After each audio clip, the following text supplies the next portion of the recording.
This morning on the dish, a 4th of July barbecue courtesy of Oakland, California's self-taught pitmaster, Matt Horn.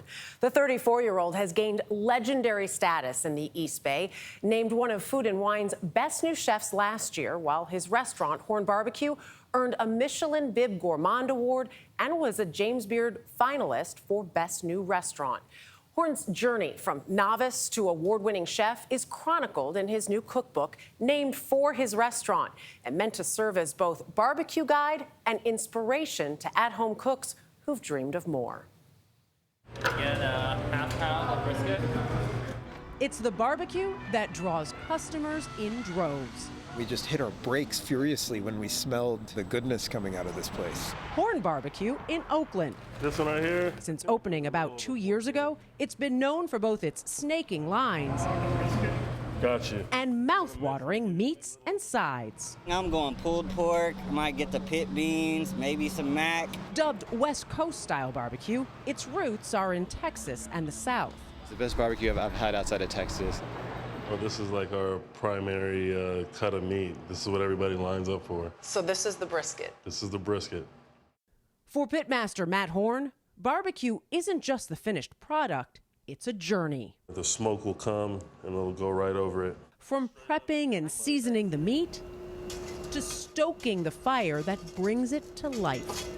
Barbecue is more than just throwing logs in there and that sort of thing. It's very careful fire management. You know, you have to maintain that temperature. And how long does it smoke for? So we usually smoke our briskets for about 14 to 16 hours.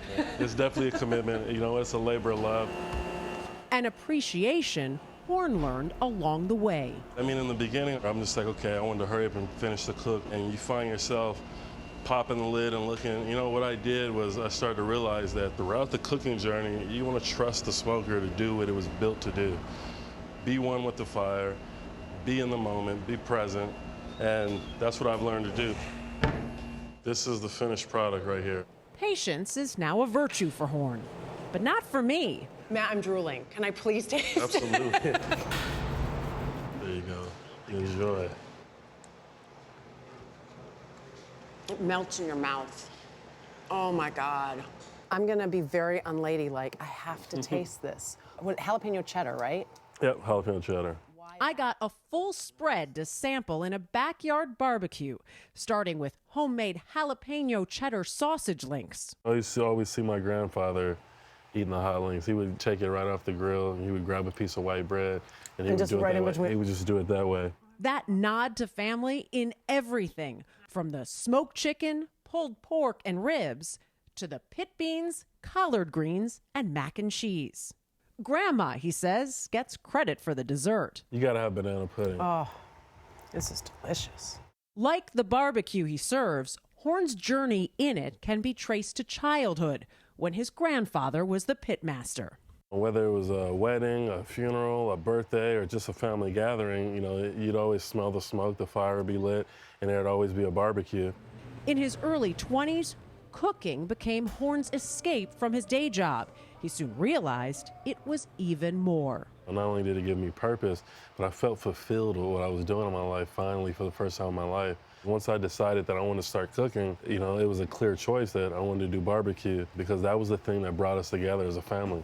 To hone the craft of barbecue, Horn turned to where it all began. I would drive down from Los Angeles every weekend to my grandmother's backyard, and I'd take a notepad and I'd grab a few cuts of meat, and I would fire the pit up, and I would take extremely extensive notes. Your grandfather's pit.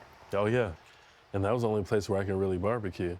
After a few months in the backyard with family taste testers, Horn headed to a farmer's market to sell his barbecue. I had about a little under a couple $100, and I bought as much meat as I can with that, and I just literally believed in, like, hey, if I don't cut corners and I contribute love and commit myself to this, someone will connect with it. And we went through the farmer's market for a year, and we struggled. I even began to question, am I doing the right thing? What changed your mind? I took a few days off, and I didn't cook at all, and I found myself laying in bed thinking about the smoke, the fire, all these beautiful elements that make barbecue what it is. And I'm just like, you know what? I have to continue to push forward with this. That feeling was validated when Horn launched his very first pop-up barbecue. I sat in my truck and I was really emotional. Why? Because I was grateful that they even came to enjoy the food. Yeah. And then the next pop-up we had was 50 people there. And then the next one, over 100. But little did I know that it would turn into what it turned into. It was one of the largest pop-ups in the country. And hundreds of people. Waiting hours. I mean, I can't even. yeah. And they would set up their lawn chairs, they would set up tents. People do that for sporting events. You've gotten that sports side to it, right? I know. And it was a beautiful thing. And I always made it an effort to go out and shake everyone's hand and thank everybody for coming, no matter how long it took. When his restaurant became a reality in the same area where his pop-ups became legendary, Horn made sure to include reminders of his journey, including his smoker Lucille, there from the start. Her name, a tribute to the iconic B.B. King song. Depend on Lucille. I would find myself in all these different places, farms, at breweries and parking lots, alleys, whatever, sitting there by the fire. I'd have Lucille by B.B. King playing every single time. There was always something about that song that always made me, I don't know, it always connected me back to the purpose of why I do what I do with barbecue. He says it's his way of giving love, something he's getting back in return. This thought that I had to commit myself to cooking, it's brought me to where I am here now, And I wish both of my grandfathers was here to just see, like, hey, you know what? That thing that brought our family together, the thing that we've all connected to, I've taken that and I'm sharing it with my community, and we're getting the recognition for it, and we're grateful. And I have had some sent to share with you. A couple things I want to mention. That farmer's market, when he was working there, never made more than $250 a day, but persevered. As he talked about, it's now actually Horn Hospitality Group. They have Cowbird also in Oakland, which is a chicken place. I'm telling you, you got to taste. It is absolutely If you amazing insist. and such an inspiring story of somebody seeing a vision, having a vision, and really sticking with it because it was his love and his passion, and it fulfilled him. And it tastes really, really good. Right? It's delicious. Yeah. Obviously, we have the brisket. I should mention we have the jalapeno sausage, jalapeno cheddar sausage, the ribs, the mac and cheese, collard greens, and cheers. Cheers to that. Right.